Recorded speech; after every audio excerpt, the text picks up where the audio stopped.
నిన్న ఒక అమ్మాయి మాట్లాడుతుంది, ఏమని మాట్లాడుతుందంటే కేటీఆర్ను పట్టుకొని, అరే రవిడి సన్నాసి ఎదవా గోడముతోడా అని చెప్పి కేటీఆర్ని తిడుతున్నావమ్మ నువ్వు. ఏ హక్కుతోటి తిడుతున్నావు కేటీఆర్ను? అరే పోరా రారా పోరా అని చెప్పి తిడుతున్నావు. ఏ అధికారంతో తిడుతున్నావమ్మ నువ్వు? ఎక్కడో మీటింగ్ వెళ్ళినట సీఎంని తిట్టిండట కేటీఆర్. అది ఎప్పుడో జరిగితే నువ్వు నిన్న మొన్న తిడతావు కేటీఆర్ని పట్టుకొని. ఒక ఇలువ లేదా ఒక సీఎం కొడుకంటే? మాజీ సీఎం వాళ్ళు కష్టపడింది తెలంగాణ వచ్చిన అదమ్మా, కష్టపడింది తెలంగాణ వచ్చినవా? వరే సువ్వరు అని మాట్లాడతాను. అవును, నీకు ఏమైనా తెలివి ఉందా? నీకు ఏమైనా సభ్యత సంస్కారం ఉందా? నువ్వు అసలు ఆడదానమేనా? కేటీఆర్ పట్టుకొని అలా తిట్టడానికి నీకు ఎక్కడిదంత దమ్ము? మీకే తెలివి ఉంది అనుకుంటున్నావా? మీకే అధికారం ఉంది అనుకుంటున్నావా? మా మహిళలలో కూడా తెలివి కల్లోళ్ళు ఉండరు.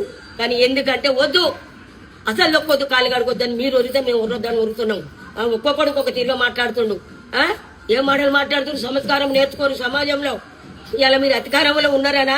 ఎప్పటికీ కూడా అధికారంగా మనకు అధికారం శాశ్వతం కాదు, 5 ఏళ్ళదే. కానీ పగలు ప్రతీకారాలు వద్దు. నువ్వు కేటీఆర్ పట్టుకొని అలా తిట్టుడు మాత్రం చాలా తప్పు, చాలా రాంగు. అంతకు డబల్ తిడతాం మేము. ఇంకోసారి నీ నోట ఇంటే నీ పేరు నాకు రాదమ్మా. నిన్ను చూసి నేను ఏం భయపడను, నీ తోటి నాకు కూడా ఏం కాదు. కానీ నేను మాట మాట్లాడే ముందు ఏమండి అని మాట్లాడాలి. కేటీఆర్ పట్టుకొని తిట్టేంత అధికారం నీకు లేదు.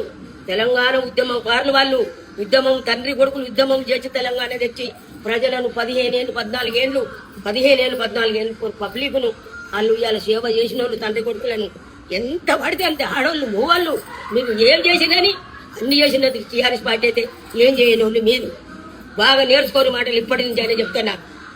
జై తెలంగాణ, జై కేసీఆర్.